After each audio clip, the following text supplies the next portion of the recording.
Hey, hello everyone, welcome back to our YouTube channel again. Today we'll talk about interesting and well-known topic. So without any delay, let's start. Before we start, some basic things. I guess you have seen my last video. If not, Happy New Year to you again. My best wishes to you and your family. And everyone, this is a gentle warning to all my viewers. Be safe, keep your family safe first. I myself is down with COVID, so at the moment of recording, so take care of your family. Today we'll talk about CDS view. So I guess you've heard about it. If you know it, you can maybe just review it. It won't take much time. Let's talk about what is CDS. Core Data Services. It's what and why. So Core Data Service as DDL. Core Data Services, that CDS, is basically a data definition language created by SAP. It creates and provides you an understandable, reusable tool that ABAP developers can utilize to execute the code Postdown Paradigm. Postdown Paradigm simply means reducing the work efficiency on the application level and increasing the efficiency on the database level, as we will see more performing databases in future. And as application level is already loaded, we want to bring more efficient databases, as we used to keep the database with less load. Now we want to load it. That makes the code push down paradigm activated and the logic processing goes to the database. CDS comes in few flavors. One is the HANA version and the other is the ABAP version.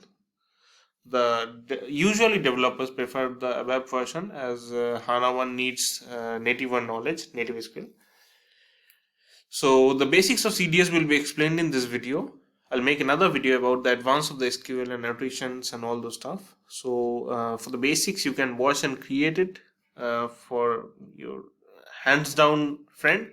You can just follow the steps, you will be able to create one. And maybe the next video or the next video will be on CDS in detail and annotations that will help you to create a complex views. So this main features is code push down. It tries to push the logic in the DB. CDS can be you can develop it using Eclipse IDE, and you can display the pseudocode, query pseudo, through SE11, and you can view the data in SE11 as well.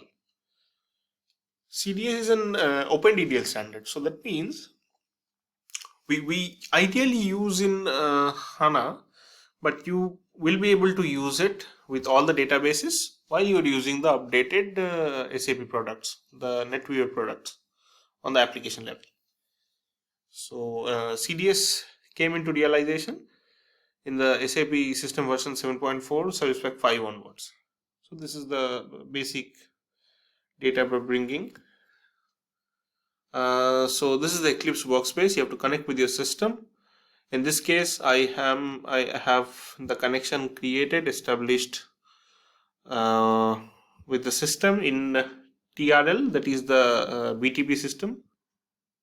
Once you click on new, then other repository object, then the pop-up box will appear. You can write core. It will get you the all CDS options. Select the data definition. It will open you the naming screen. You just need to enter the name of the CDS and the description.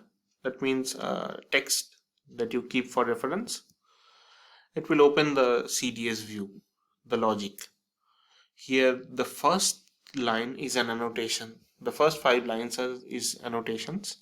Then you have the view definition part, and then you have the view body, and then you have the view conditions. This @ABAP catalogs are annotations. You need to define some metadata.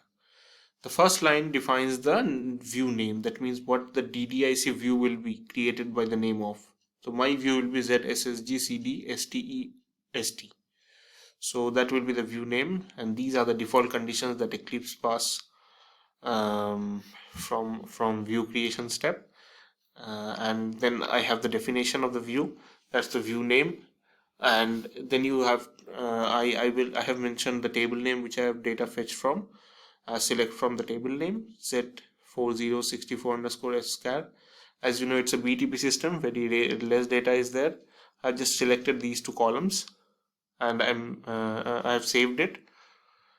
And so after saving, you can click Ctrl S for save. This button is for check, the green one in yellow mark, if you can see here, and the next one is activate, the lighting candle one. So once you activate, the DDIC will be database view will be in the database the view will be created, and if you click on this green button, executing button, you'll be able to see the CDS view. So CDS view data. So here is the CDS view data. Whatever was there from the table, it fetched here, and you can do similar things. So for the complex CDS, I'll go explain in the next video. If you have any questions, please do comment, and if you have any topics you want a video on, please let us know. If you like the content, you can like the video and subscribe our channel. Thank you.